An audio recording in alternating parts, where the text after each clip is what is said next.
Hello, welcome back. Dr. Redacted here. Today we're looking at SCP-2979. Item number SCP-2979. Object class safe.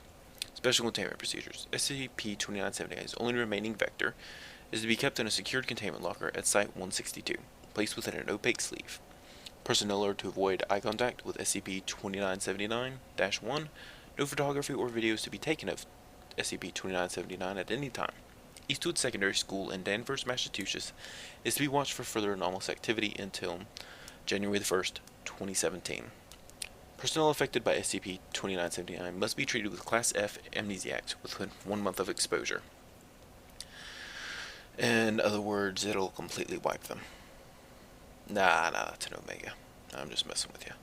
You should have most of your childhood memories if they give you that. It's not like they're an unproven technology or anything. Description: SCP-2979 is an infohazard mimetic infection which occurs upon perceiving, directly or indirectly, the name of Mr. Redacted. No relation. Anyways, effectively, if you get anywhere near this and happen to see or hear this name, you will become infected with the infection. Let's continue. Any individual who is made aware of said name will recognize it as the name of their secondary school physics teacher. Hosts will have nonsensical and often contradictory fabricated... I hope they can keep that damn thing in its cage this time. I am not running again. Where was I?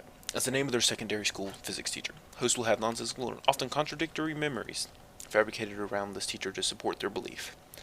Initially, this is only noticeable effect of SCP-2979. However, the condition progressively worsens over time as the host's memories continue to be altered, or entirely replaced, to include Mr. Redacted.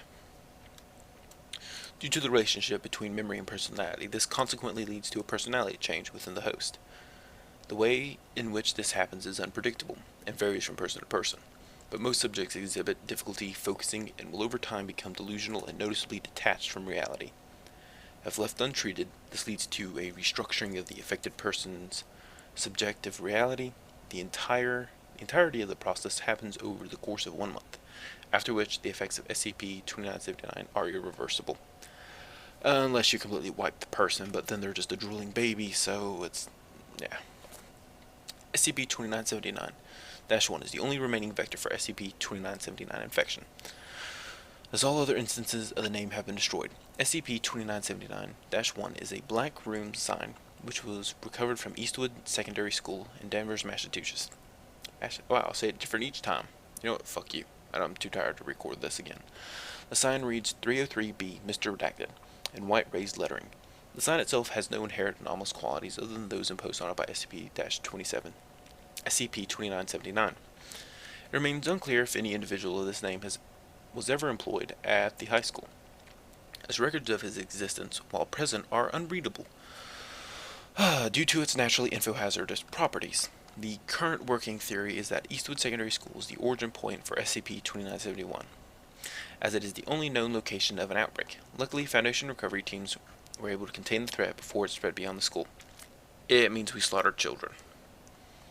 Not kidding, that's actually what we had to do. Of note is that Mr. Redacted himself, when described by an infected individual, appears to be fully aware that his identity is an infohazard. Interviews with people infected with SCP-2979 show that this fact causes Mr. Redacted a great deal of trauma. Addendum. Provided below... we're not going into the inserts. The interviews they're depressing. I'm not touching on them. If you're wanting to know, some of you may be curious, what is being done about a man who possibly has this name. We did everything we could. We left a note saying for the ex-science teacher to never use his real name again. We left it at the school and did the best we could. See, this is difficult. Our job is to secure, contain, protect. But this man is too dangerous. Bringing him here could infect the entire workplace, if he so much as says his name in his sleep. We're monitoring for more outbreaks, and we just essentially told him to never use his real name again. We do not know if this person is still alive or what's wrong. We believe that even in part, they themselves are now the infection, and that is how they live on.